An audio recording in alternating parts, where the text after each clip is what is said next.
Hey there, I'm Lars DeVore. I'm the creative director at Lightbox Interactive. We're here to show our new game Starhawk.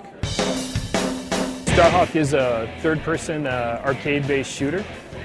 It takes place in the lawless frontiers of space, and it allows you to actually change your battlefield for you at any time when you're playing. In the middle of firefights, you can lay down bases, you can bring in allies to help fight with you.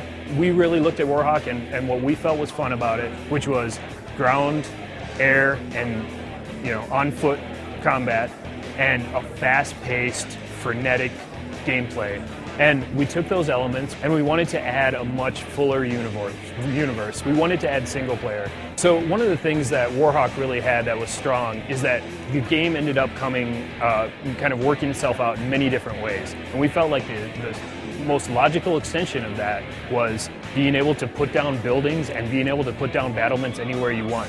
And to get that to actually work fluidly in the gameplay was really a challenge. We went through a couple of different iterations of how you could actually do that and do that in multiplayer. And I think what we've achieved with being able to have that be as fluid as switching weapons or as fluid as getting in a vehicle is something that really is going to bring a big difference in Starhawk. It's going to have a full single-player campaign, and it's going to have a full story. That's something that delivers, this great character, Emmett Graves, that has an interesting story and has interesting conflict. But really, one of the main things that we knew we needed to be true to the fans of Warhawk, was to really take a lot of concentration and make sure that multiplayer was as strong as we could possibly make it. We wanted to take Warhawk and take that up to the point where we felt that it really needed to be. One of the things that ended up kind of coming true in Warhawk, the more people played it and the more the DLC came out, which changed the game a little bit, that strategies really started to evolve very differently. We were able to add things in the DLC that changed people's strategies, and we felt like if we could give people tools that would allow them to be able to change their strategies just as fluidly in the game, that's really where we kind of started to come up with Build and Battle and how we wanted to bring it into the game. We've been working with Sony and exclusively on the PS3 for over 10 years. We worked on PS2. We've been really, really closely tied with Sony. All of us are Sony employees before we started Lightbox.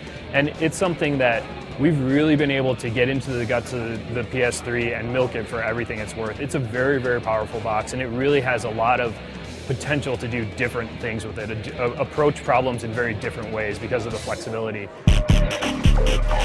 Creative director, I think, is one of those terms that really changes from studio to studio in our industry. And there are some creative directors that are very design heavy. There are some creative directors that are actually more like producers. My day-to-day duties are, I'm sitting down with artists, I'm critiquing their work, I'm sitting down with the animators, we're talking about character, we're talking about the way it moves, but I'm doing the higher level stuff, working with the writer to talk about story, developing Emmett Graves as a character. We worked really closely with Sony Santa Monica, developing the main character. Ken Feldman, who's the art director on God of War, was really instrumental. It was something that we really collaborated tightly with them, and that's one of the great advantages that we have working with Sony Santa Monica. Starhawk's going to be available exclusively on the PlayStation 3. It's being developed by Lightbox Interactive in a partnership with Sony Santa Monica. I'm Lars DeVore. Thanks for coming out, and I hope you guys have a good time in Austin while you're here.